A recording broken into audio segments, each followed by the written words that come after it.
There's a new thing called Welcome everybody to the Wake Up Call channel. If you haven't heard, there's a new thing called a heat dome that's occurring over the East Coast, over New Jersey, New York. Pretty much the majority of the Northeast is sitting under a heat dome. Now, the term heat dome has been used in the past, but we're seeing it normalize. You might remember it was once called summer, maybe, summer heat wave, maybe, perhaps. But now we have heat dome, and there's multiple reasons for this, of course, because they're convincing people. You probably have been around some of these sheeple who repeat everything they hear on the news. They're called zombies. We live among them.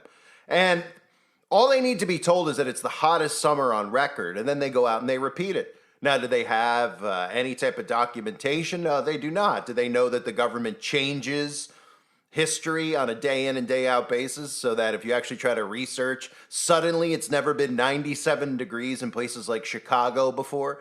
That's what I'm about to show you in a news clip. They tell you it's never been this hot. Now, if it was 150 degrees, maybe I would start being suspicious. But they can't make it that hot, because if they could, trust me, they would. But the other thing we need to keep an eye out on is the potential for quote-unquote wildfires, because they can use this heat dome as an excuse to use direct energy weapons again. And we see them weaponizing weather every single day around the United States of America right now. We've seen these tornadoes that have just demolished Central America. We again see another wildfire. Prayers to anybody out in California who's affected by this, because again, they just continually target California. They're just demolishing it to rebuild it and bring in their new infrastructure. And again, just north of Los Angeles is just on fire again. Nothing's ever done to prevent these fires. You would think with the amount of tax money we spend that maybe they could, produce enough water to shoot out of this. Of course not, because they do this deliberately. They geoengineer, they chemtrail the skies. I've done videos on this in the past. They're the ones who make the accelerant, and then they set ablaze all of these areas that they want to set ablaze. They're doing this strategically. So you might even remember this photograph, which I've used in the past. For those of you that don't know, this was a photo that was taken from an airplane. A jet pilot took this photo over the North Pacific Ocean, okay? And you could clearly see that they were using microwaves to heat up the ocean and create a heat dome. Then they're able to move these things to land where they could sit it over a city. Thus, if anyone out there is wondering, well, how come it's got a dome on top? And I know that gets a lot of people talking about the notion of a dome, but let's just look at the perspective of, well, why is it sitting over this specific piece of land? Why is it sitting where they're telling us there's a dome? It's not going to leave this wall to this wall, because they strategically can do this. They can heat up the ocean, they can use microwaves to do this, and then they can move things around. That's what they do. That's what geoengineering is. But let's start by taking a look at this news clip that's airing. And of course, this is the type of propaganda that they put in place. So people out there, they think it's hotter than it's ever been, right? As if it's never been 90 degrees in New Jersey, New York City, etc. in the past. It's never hit 90. This is so crazy. This makes them what? It makes them believe more and more in the notion of climate change. These are people now who are very easily manipulated. They believe whatever they're told, and then they go and they regurgitate it. On top of that, keep an eye on the theory here for potential wildfires, because they're warning people about more and more wildfires, and we're going to see wildfires hit places like the East Coast. And all they need is to build in some excuses like this to start using direct energy weapons in places like New York, and people won't be suspicious, because all they'll have to do is come out and say, well, there was a heat dome in New York City. That's how the wildfire started. And everybody out there will go, oh, that's why, because of the heat dome. It just, they just give you their fictitious science. They tell you that it sits right over this specific spot. It's hotter than it's ever been. There's no air circulating. Thus, it's just causing fires. Thus, the next thing you know, cities will just be lit on fire, and they'll tell you that it's from a heat dome, and these people will actually believe it. This is what's going on. This is what they're warning you about with their record heat wave, which isn't even hitting 100 in some places. This morning, tens of millions from coast to coast are broiling thanks to an early blast of record heat. Oh my God, it's going to be hot. More than 70 million Americans waking up under heat alerts from Iowa through Maine. A stubborn heat dome sending temperatures soaring up to 25 degrees above average and threatening to shatter more than 100 daily records this week. In the Midwest, Chicago hitting 97 degrees yesterday, smashing a record set back in 1957.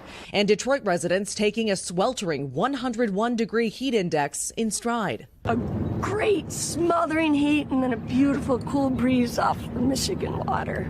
The National Weather Service warning the Ohio River Valley may experience its most impactful heat wave of the 21st century. You can't be out too long. You have to stay hydrated. And those blistering temps are now barreling east, with officials in several major cities warning people to take the heat seriously. Summers are different than they were before. New York's governor activating the National Guard, Boston's mayor declaring a state of emergency.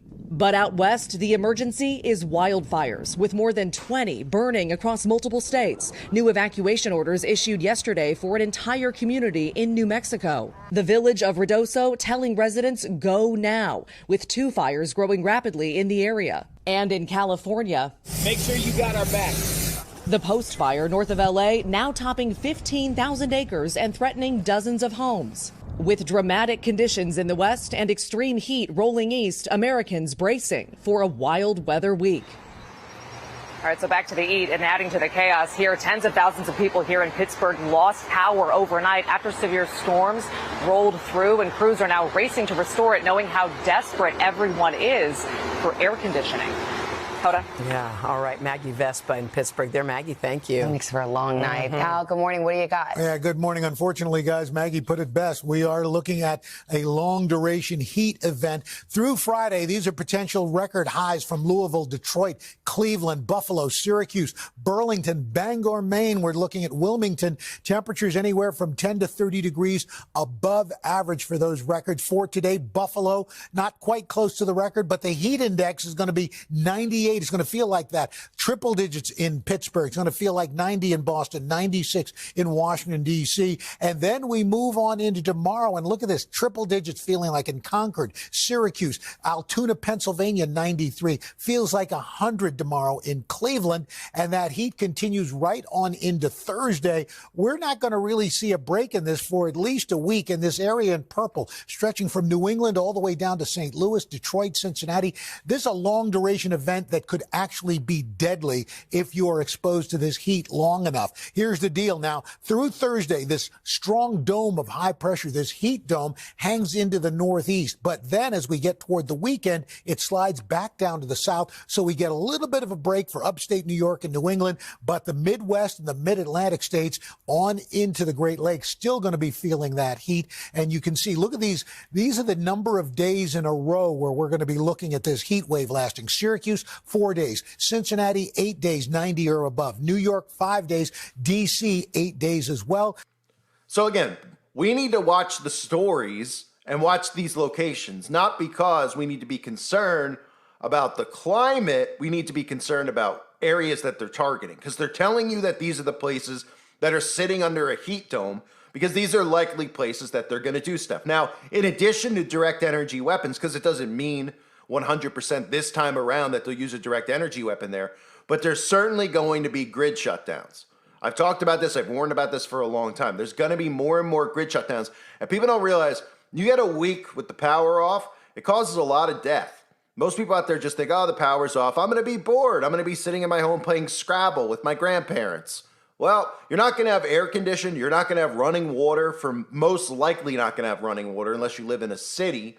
Okay, but if you have well water, unless you have a well pump like the Amish in your backyard, you're not going to be able to get water. I can't tell people that enough. There's people out there that think if the power is off, that they still have running water. If they live somewhere where they have well water. You do not. Okay, if you have a generator, okay, yes, you'll be able to access water with a generator, but don't be surprised sooner or later when they conveniently start shutting the natural gas off for anybody out there, unless you have a propane generator with your own propane put into the ground. Don't be surprised when they start cutting the natural gas, because that's next. That's part of Agenda 2030 as well. So you can see where they're headed with this propaganda, right? They're telling you that it's hotter than it's ever been. That's all people need to hear. Oh, it's the hottest it's been since 1957. Oh, nobody could recall Chicago ever hitting 100 degrees in the last 60 years. No, New York City's never hit 100 degrees, right? Here's some of the articles out there. Million face record high temperatures as heat dome intensifies over the U.S. Extreme heat has begun to hit the U.S. You know, it is June, everybody. You know, you know what I mean? I mean, show me, you know, when you want to convince people of climate change, they don't have the ability to make it 110 degrees in the middle of December. Now, if they were able to do that, trust me, they would. Because then they would come out and they would go, oh my goodness, look, it's 100 degrees on Christmas in New York City. Then people would go, okay, this is a real problem. So all they need to do is just give you basic propaganda and tell you it's hotter than it's ever been, knowing that you have no way other than to use their Google machine to find out what the hottest temperatures are in the history of New York City in June, right? Nobody out there has any way of finding this out unless you have almanacs stacked up in your home, right? Maybe some people do. If you do, okay, go find them and go post some of the temperatures on there. But let's be realistic here. They're just going to spew this type of stuff and never be held accountable for any of the data that they give because they never are. The government refuses to be held accountable for anything. We've seen that over the years, right? You know, when we see them out telling us to wear masks and then they're all out there not wearing masks, right? Then you say, why weren't they wearing them? Oh, they don't even have to answer the question. They just smirk at you and say, stop, you're being crazy, right? So, of course, they're not going to hold you accountable or hold themselves accountable or be held accountable by us when it comes to them making up data, because all they do is make up data. So, according to meteorologists, about 265 million people in the U.S. are forecast to see their temperatures reach or exceed 90 degrees, with many experiencing heat of about 105 by next week. The system, an upper-level ridge of high pressure, is expected to bring record-breaking temperatures in the 90s and beyond. Some areas will experience temperatures as high as 105 or 105 degrees Fahrenheit. Cities forecast to be hit by the heat wave include Chicago, St. Louis, Indianapolis, Detroit, Cleveland, Cincinnati, Pittsburgh, Philly, Boston, New York, and Albany, New York. So this is what you got to keep in mind when you hear about the cities. I'd be very surprised if they actually go forward and use a direct energy weapon on a city. I think that would be pretty ballsy of them. But at this point, honestly, with everything that I've seen as somebody who has studied this for a long period of time, they can literally get away with anything and tell you that it's something else. That's how dumbed down that they have the sheeple. They could probably show you the direct energy weapon coming directly out of a plane, a beam firing into a building, and then melting a city, and then explain to everybody out there that the beam was just, it was reflecting off the ionosphere because it was so hot from the dome. And these people would actually believe it, and they wouldn't believe the government was using a direct energy weapon on them. But I think the thing to watch with the cities here, specifically them mentioning cities, and then keeping this in that specific area where they're telling us the dome is for large amounts of power outages. Now, Pittsburgh supposedly already had a big power outage, okay, but I would expect other cities like New York to have blackouts, summer blackouts for days and days on end. There's multiple things that happen when they do this with blackouts. Don't forget about the conditioning mechanisms that get put into place. The more these things start to happen, the more people get used to it. Living without electricity, or the more people just get used to, oh, it's so hot, there's no power. Oh, it's this, there's no power. And then they could start transitioning people into their green energy by telling people, look, the power grid is a disaster. The power grid doesn't work. We need one so that we never have power outages, except, of course, every week when we tell you have to shut your power off for 5 hours a day and you can't have running water in the middle of the night.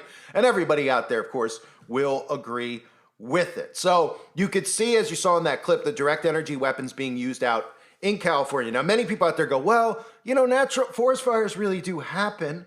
Yeah, do they keep happening in the same place? Does lightning strike the same place twice? Okay. It's clear that that specific area in California is one that they've been targeting. So we know California is going to be one of the first states that rolls out their smart cities, their new infrastructure, which is going to be AI governance. Okay. So they have to wipe areas out.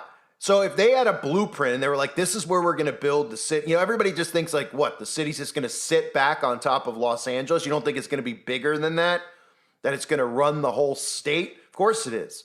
They're not just going to tear down some buildings in LA and put up some new ones. Okay.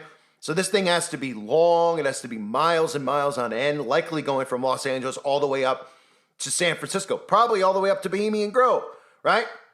So over the last couple of years, what have we seen? We've almost seen a direct line, a pathway that's just getting melted, right? So if they were going to build it there, they obviously need to destroy what? They're going to have to destroy the forest. What do you think? They're just going to go in there with a bulldozer and they're going to start digging roots out, right? and just tell you, oh yeah, we're going to build a smart city here. No, they're doing it the easy way for them, the way that they want to do it, and then they're convincing people that all this destruction that's going on is because of the climate. It's the same thing with the tornadoes. You don't even hear the mainstream media talking about this plethora of tornadoes that just wiped out the Midwest. I mean, it's frightening. And people become so desensitized to it, they think it's normal for 70 tornadoes to hit Detroit or hit Michigan.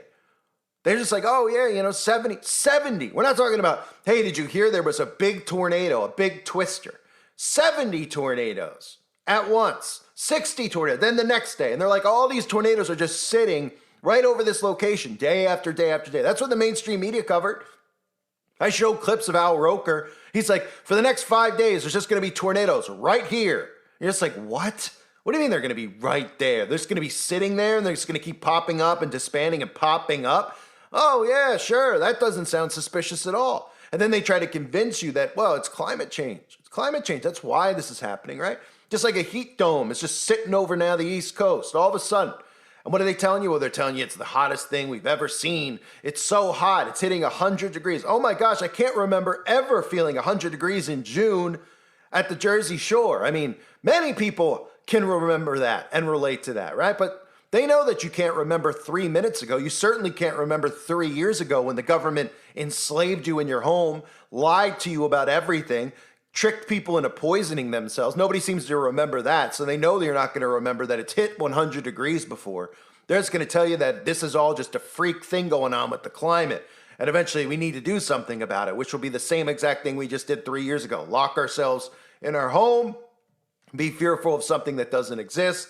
Bada bing, bada boom. So keep an eye on the heat wave stories, but remember specifically the two things, the grid shutdowns, okay, because we're going to see probably grid shutdowns in a lot of those areas. Chicago, St. Louis, Indianapolis, Detroit, Cleveland, Cincinnati, Pittsburgh, Philly, Boston, New York, and Albany, New York is the ones that they're mentioning, okay? But that's a big area over there where we could see, experiments done with the grid shutdown. But on top of that, because they could even roll FEMA in.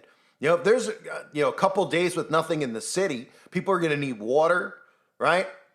You could see that. And the other thing, of course, is direct energy weapons. Start seeing fires in areas maybe outside of New York City, maybe in rural New Jersey areas as well, maybe even Vermont.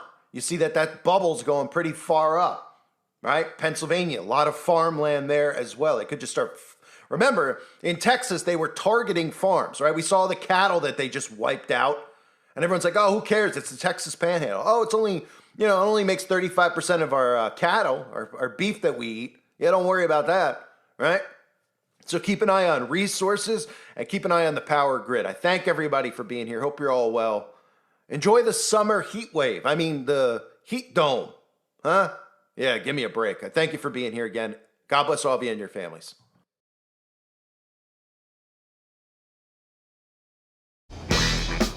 Find the best holiday gifts on Amazon. Woo! Woo! Save on toys, home, and more. Woo! Woo! Shop great deals now on Amazon. Woo! Taco Bell Cantina chicken burrito? What do you need that for? Chicken doesn't have to be flavorless. Here we go. A burrito on what could be Gam Gam's last holiday? What'd she say? I actually got you something. What is that? Put it down. Forgive me, Gam Gam. There was some controversy this week involving former AEW star Ryan Nemeth and allegations of abuse and neglect during his time in the company, much of it centered around one CM Punk. This company just cannot seem to quit this guy. Whether it's Tony Khan airing Brawl-In footage on his television show earlier this year or other people bringing his name up, you could argue the best and the worst thing that Tony Khan ever did was hiring CM Punk. He reaped the business rewards of his hiring, and he did his first $1 million gate with him in the main event, but his company has never been the same since that brawl-out scrum in Chicago. A piece of that company's soul died that night. The reason he's back in the news is because Fightful obtained a copy of a formal complaint sent to AEW executives on September 12th of this year. Whether it was Nemeth himself who leaked it to them or somebody in the company, I don't know. But in the complaint, Nemeth laid out a detailed timeline of events supported by emails, text messages, and call logs that paint a terrible picture of how things are handled behind the scenes in AEW, or at least how they were handled back then. One would hope that changes have been made since then. Sean Ross Sapp says there have been. I would hope so, but time will tell. According to the report, Nemeth's issues allegedly began in April of 2023 when he contacted then AEW legal representative Mega Parekh to express concerns about being targeted by CM Punk. This was 2 months before Punk returned on Collision. Okay, they say his first appearance since Brawl Out. This is 2 months before that. Now, Nemeth was tight with the Young Bucks. He might still be. He was tight with that whole crew. And he feared potentially being targeted in some way by Punk, if and when he came back. And he claims that he went to management about it. And he claims that these fears were realized on June 21st, 2003, when Punk threatened him in a locker room incident. And while Nemeth says people like Parekh and Tony Schiavone and Jon Moxley and the Young Bucks all expressed support for him, he felt the company failed to respond appropriately. So just to put a pause on this for a second and just refresh everyone's memory, because I talked about this at length after it happened. The night that Punk came back, he made a comment in his promo about people being soft. All right, that was the promo where he said David Zaslav calls him One Bill Phil, and he made that counterfeit Bucks comment in reference to the Young Bucks without actually naming them. But that comment about other people being soft is what set off Nemeth. In his mind, he felt, Punk just missed 9 months with a torn triceps, and his first night back, he's calling other people soft. And he just thought that was incredibly hypocritical. And so he famously tweeted out, literally the softest man alive, without ever mentioning Punk by name, although it was very clear who he was referring to. Now, he claims he's under a gag order of some kind over what happened next, but when he's been interviewed about this previously, he's claimed that he tweeted that out as a heel. He says he was in character. Punk is the returning babyface. He was a heel. They both worked for the same company. This guy gets injured more than anybody else alive, and his first night back, he calls someone soft. That was his logic. But he tweeted what he did in character. That's what he claims. Okay, I think he's full of shit. I think he knew exactly what he was doing when he tweeted that and what the reaction would probably be. And it's not like Nemeth was ever going to work with Punk. I mean, he was barely ever on television. The popcorn guy in the stands that night got more airtime on TBS than Ryan Nemeth ever did. So I don't know if he was trying to work a program out of it for himself or what he was trying to do. But he was a heel, and in his mind, he felt that he had no choice but to call him out for being a hypocrite. So that tweet is what led to the incident backstage at Dynamite the following week, where Punk angrily confronted him. And Wade Keller reported in The Torch at the time that, according to several eyewitnesses in the locker room, Punk cornered Nemeth and got up in his face asking if they had a problem and if they needed to step outside to settle things. Now, mind you, this man just came back after being suspended for a giant backstage brawl. And his second week back, he's ready to throw down with somebody. So they move things out into the hallway, and Punk is still berating him, and Nemeth is trying to defend himself, verbally. And Punk said he thought the timing of the tweet was bad because it went against the image that they were trying to portray, that everybody was back on the same page, and or at least nobody was doing anything to make an already bad situation even worse. Again, he says that after going out on TV and taking a not so subtle dig at the Young Bucks. Okay, whether you think it was deserved or not, that's not really the point. But the idea that he would have been upset about Nemeth exacerbating the situation from a tweet after he just went out on live television and said what he said, I just find that hilarious. So Nemeth asks Punk if he shouldn't react to things that Punk says on TV anymore, and Punk says, yeah, that would probably be for the best. And supposedly they shook hands and they parted ways, and that was the end of it, or so he thought. Because what followed was him being kept off AEW programming for the next 2 months after that incident. During which time, he claims, Jon Moxley reached out to him, expressing his discomfort with the situation and offering his support. Nemeth, though, feared that what was happening is that he was being silently fired. Then, on August 12th, 2023, Nemeth was booked for an AEW show in Greensboro, but claims that he was asked to leave upon arrival at the venue, reportedly at the insistence of CM Punk.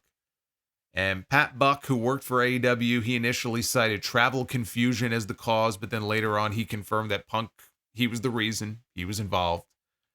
And Nemeth says that he has an audio recording of the interactions from that day. He's got the receipts. This next part, though, is not getting enough attention. This is the part of this report that really just jumped out at me, and I just feel like it's not getting enough attention. Nemeth returned to AEW on August 16th, where he says that he was ordered to verbally antagonize Punk in a live promo. He expressed concerns to legal and HR, but felt no action was taken. This coincided with the departure of Mega Perek from AEW Legal, leaving Nemeth to deal with Chris Peck and Margaret Stalvey, whom he accuses of stonewalling his concerns. If that is true, that he was ordered, in his words, to antagonize CM Punk on live television, first of all, Punk doesn't exactly need a lot of antagonizing to begin with, right? He's been on his best behavior this year with WWE. Although for a lot of it, he was injured, he wasn't even at the shows. But he's been a model citizen by all accounts so far, right? He's already a year in now to this WWE run, and it's just been kumbaya. Everything's been great. And look, I hope that continues. He's a big draw for the company. They can make lots of money together. There's a lot of big matches, including him against Roman Reigns, him against Seth Rollins, him against Kevin Owens. A lot of big money matches they could do. I wish that was the case with him in AEW still, and all this shit never happened. But let's not pretend like this is a guy who needs a lot of antagonizing, okay? He's got a hair trigger. He's easily set off by words. And he has a history of then later apologizing to people. He apologized to Tony Khan after Brawl Out. He apologized to The Miz years later for telling him to go suck a blood-covered dick in Saudi Arabia. He supposedly apologized to Hangman Page by text message after calling him a peg warmer.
because there was either a sign in the crowd that he saw